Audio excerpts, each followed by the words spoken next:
sir. So, ang pasok naman po nila ay from 12:30 to 6 p.m. Gaya po ng sinabi kanina ni Ma'am Leia, bago po sana sila pumasok, lunch na sila ng ahead para may oras pa silang magbiyahe. And then, pagpapasok po sila, pakisabihan na huwag po munang dumiretso sa mga rooms. Anyway, ang grade 9 po, ang rooms po na para sa kanila ay ang second floor po. Dito po sa second floor, tapos may dalawang nasa tulo po ng third floor. So wala po munang aakyat sa kanila. Dito muna kasi, kahit sabihin po natin na by 12 o'clock, mababakay po yung mga rooms dahil ka-share po nila ang grade 10. Hindi po muna sila pwedeng tumambay dyan. So dito muna po ang assembly nila sa gym. So before, yes po? Yes po.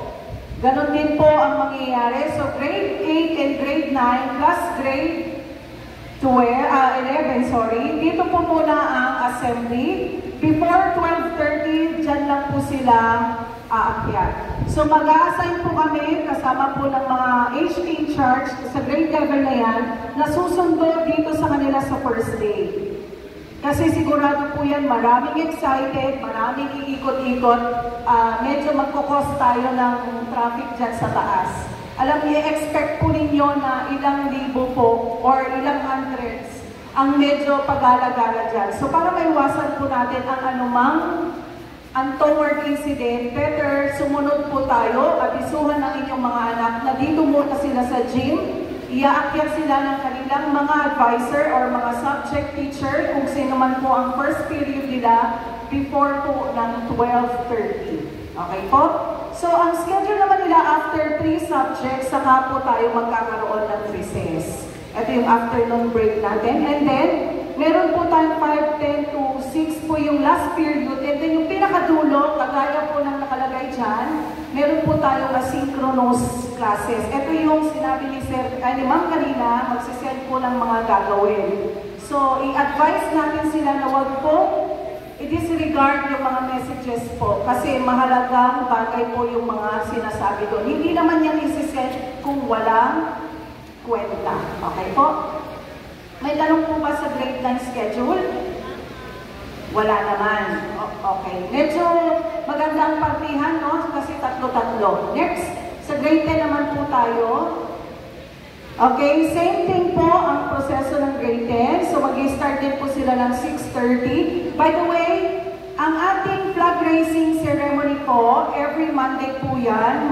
Kung 6:30 po ang klase nila, 6 po ang schedule ng ating flag ceremony. So before 6, as much as possible, sa mga grade 10 guardians and parents na nandito, kindly advise them na pumunta or pumasok sa school before 6 para kahit paano hindi tayo magkarambulan. Pero this coming 29, since na ang 28 po ay walang klase, magkakaroon po tayo ng assembly, yung mga estudyante po, by 29. So in-expect po namin sila sa August 29 ng 6 o'clock dito po sa gym.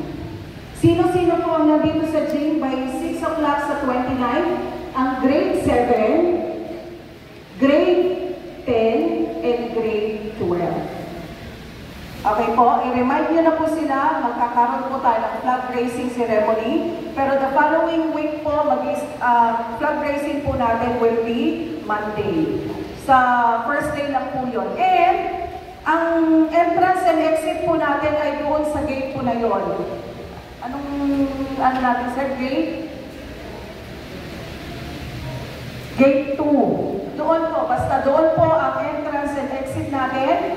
Junior and senior high school students po doon. Kung kayo po ay mga transferees or magulang ng mga transferees, are we allowing them to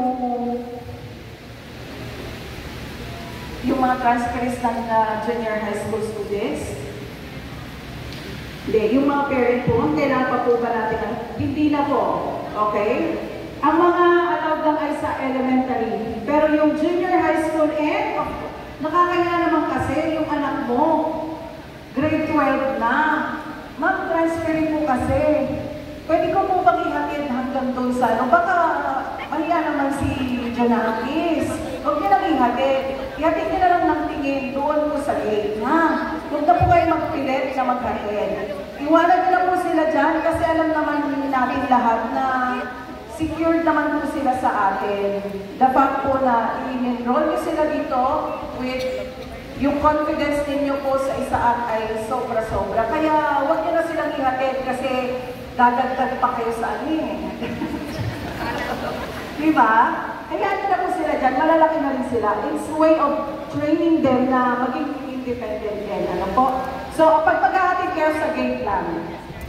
Okay? So, sa grade 10, 6:30 hanggang 12, and then yung 12 to 1 din po ay asynchronous. Isang concern dito yung pagre-recess nila. Pwede ba, kung hindi sila nakapag-agahan, pwedeng pabaunan niyo sila dito ng medyo heavy breakfast para kahit hindi sila sa canteen, meron silang pwedeng kainin sa classroom para hindi na sila. Pagkatapos ng isang subject, gutom na naman. Pagkatapos ng isang subject, gutom na naman. Kaya tendency na late sila. Alam niyo naman po, mayroon na time provision sa mga day. Kahit po, during ongoing po yung mga klase, naglilista po ang mga teacher po nila sa mga anecdotal records. Okay po? Meron pa po bang katanungan dito? Wala na? Okay. By the way po, si Sir Giselle, mangyari tumayo ka Sir Giselle. Si Sir Giselle po ang HT in charge naman ng grade 10. Tandaan niyo po ang mukha ni Sir.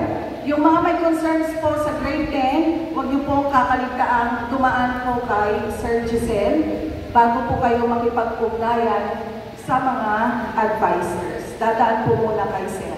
Okay po? Next naman ay ang grade 12. Okay, sa grade 12 and 11,